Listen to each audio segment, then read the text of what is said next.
Aujourd'hui, c'est du sérieux. Je vous parle de culpabilité.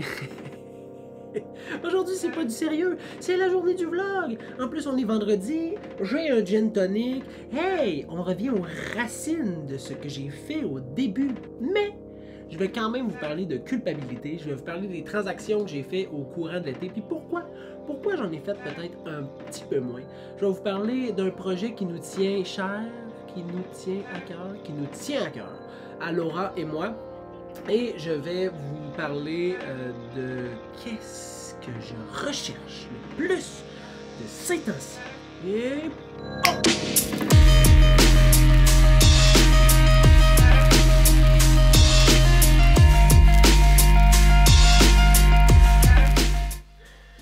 As-tu remarqué l'effet de surprise?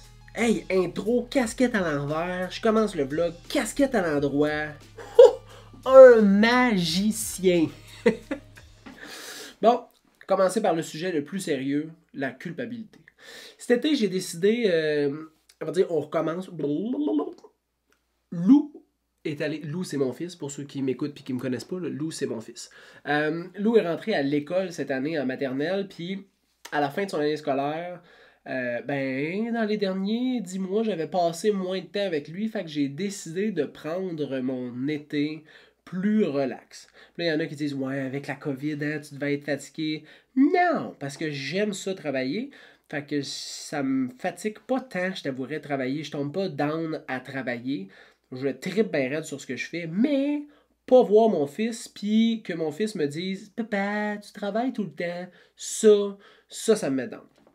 Fait que j'ai décidé de passer plus de temps avec ma fille, ma femme, mon fils, mon chien, mon chat, mes poules à la maison cet été. Puis j'ai eu beaucoup de misère au début de l'été à, le soir, pas travailler sur mon site web, pas essayer de solliciter de clients, pas essayer de croître mon entreprise. Ça m'a pris, Colin, je te dirais, un mois là, facile. Un mois à me sentir comme s'il faudrait absolument que je travaille quand... Tu sais, je veux dire, l'immobilier a bien été dans la dernière année et demie. J'ai profité moi aussi de cette effervescence-là. Je pouvais me permettre de ralentir un peu, puis pourtant, on dirait que je me donnais pas le droit de ralentir, puis ça m'a pris longtemps avant de décrocher et de dire, gars, man, j'ai le droit de pas m'entraîner à 4h40 le matin, j'ai le droit de pas être dans mon bureau à tous les soirs, j'ai le droit de pas essayer de faire plus puis plus de transactions. Fait que j'ai pris mon été relax. Puis, dans le dernier mois, je me sentais pas coupable de faire ça. Puis ça a fait du bien.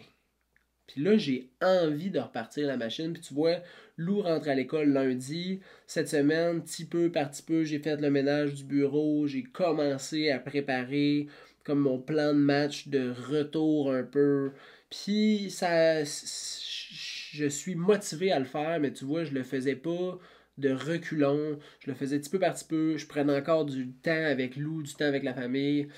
Bref, ça a été un Christi de bel été. Pourtant, j'ai quand même fait quelques transactions cet été. Je l'ai fait à peu près une dizaine. Enfin, à peu près une par semaine, ce qui est pas mal quand même, là. Puis j'ai eu beaucoup de plaisir à servir ces clients-là, puis je suis très redevable aux clients, justement, que j'ai pu servir. D'ailleurs, il y en a 3 là-dedans. Un qui m'a trouvé sur YouTube et 2 qui m'ont trouvé en me cherchant sur Google. Et 2 sur 3 présentement, le projet est terminé. On va dire 3 sur 3, là, mais le 3e, on est à la finalité du projet. Il ne nous manque que ça! Fait qu'il manque vraiment pas grand-chose. Hey, c'est-tu une voix aiguë, ça? Il ne manque pas grand-chose. 3 personnes qui m'ont trouvé à partir des réseaux sociaux, des moteurs de recherche. Donc, je suis très content. Puis, 10 transactions, moi, ça fait ben mon affaire. Ça m'a permis de décrocher, mais de continuer quand même. Fait que, tu sais, j'ai pas perdu la main. Craignez pas, si vous avez besoin d'aide. Je suis encore à l'aise dans l'immobilier, là. On s'entend. Mais ça m'a permis, avec Laura, de réaliser un des projets les plus motivants qu'on avait le goût de faire ensemble. On a acheté un chalet locatif sur le bord de l'eau. Et oui, toi qui m'écoutes as probablement déjà reçu ma demande de like pour notre page Facebook. Ça s'appelle le chalet Ontara. Ontara en Wendat. Fait que c'est la langue amérindienne de la tribu d'où je descends, des deux côtés de ma famille. Ça veut dire lac. Et c'est un chalet sur le bord d'un lac. Hey, c'est pas magnifique ça quand même, hein? Je me suis dit, elle va dire, on s'est dit. Des fois, je vais dire je, là, mais c'est pas moi tout seul. C'est toujours avec Laura que se prend ces décisions-là. On essaie de trouver un filon qu'on pourrait utiliser pour plusieurs chalets parce que, oui, on aimerait ça peut-être avoir plusieurs chalets. Que les gens n'utiliseraient pas nécessairement, puis on s'est dit, la langue Huron-Wendat, c'est pas quelque chose de ben mainstream, là, tu sais, là, c'est pas comme, mettons, chalet au soleil levant, ou on est loin de là. Fait que, on est allé là-dedans, puis là, on s'est dit, ben, le chalet Ontara, c'est parfait, celui-là, il est sur le bord de l'eau, il est vraiment proche de l'eau en plus, c'est un super chalet. Ça s'est passé quand même vraiment rapidement. Là, je vous explique vite le processus. J'étais sur le bord du feu avec Max et sa blonde, deux de mes amis qui sont descendus du Québec.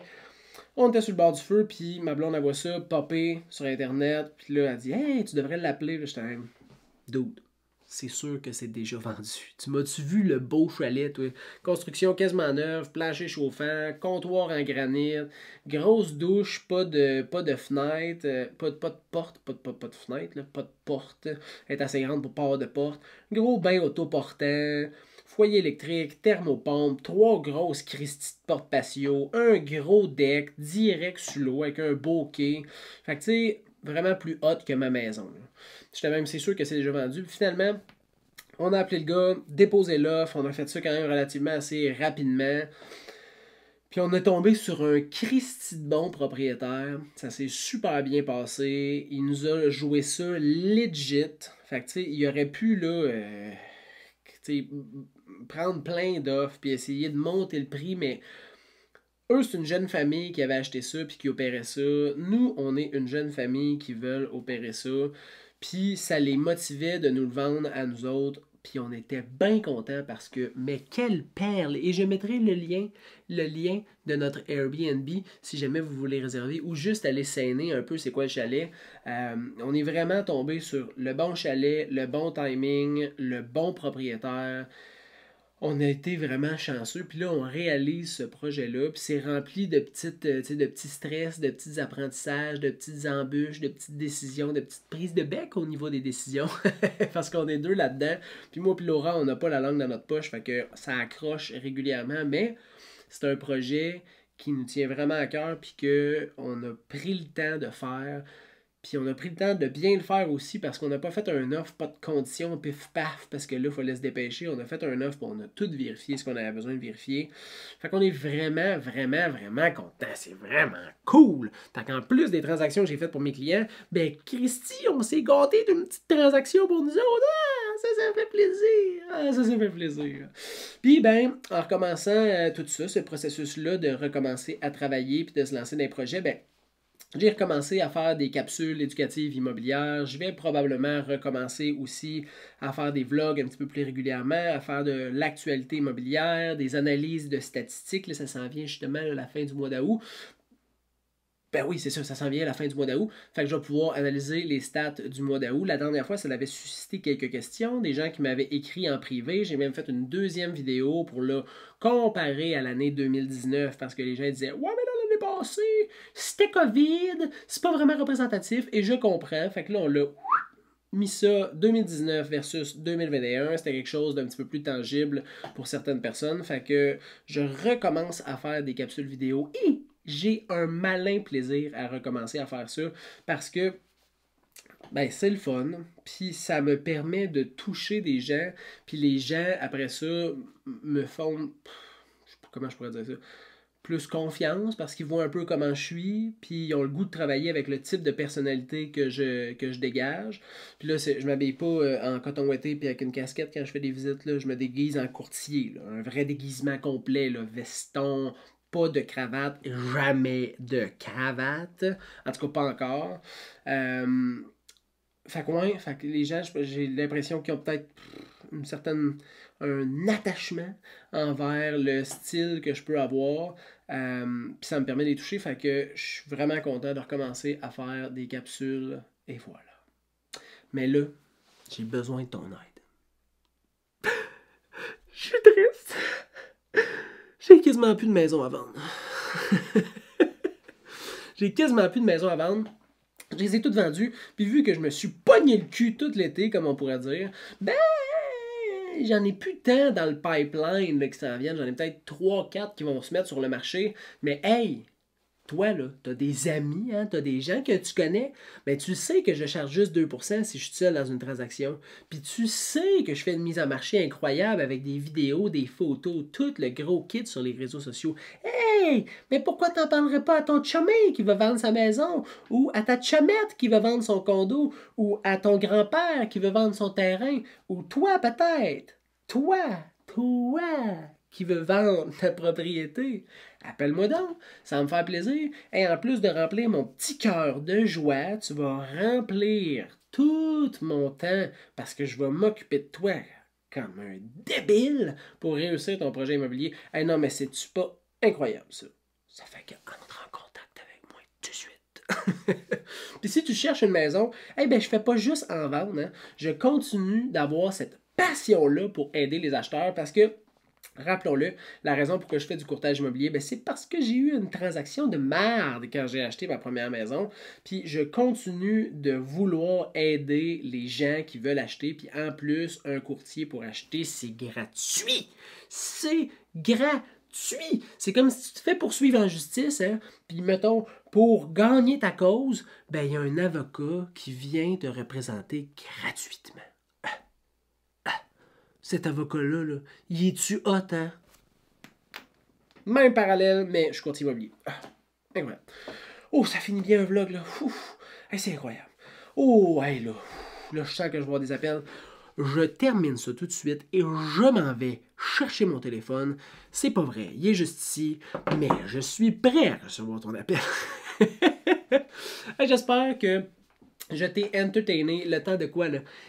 11 minutes 44, 11 minutes 46, 11 minutes 47, 11 minutes 48. J'espère que tu as eu du fun. On se revoit au prochain vlog. Ah, bye bye!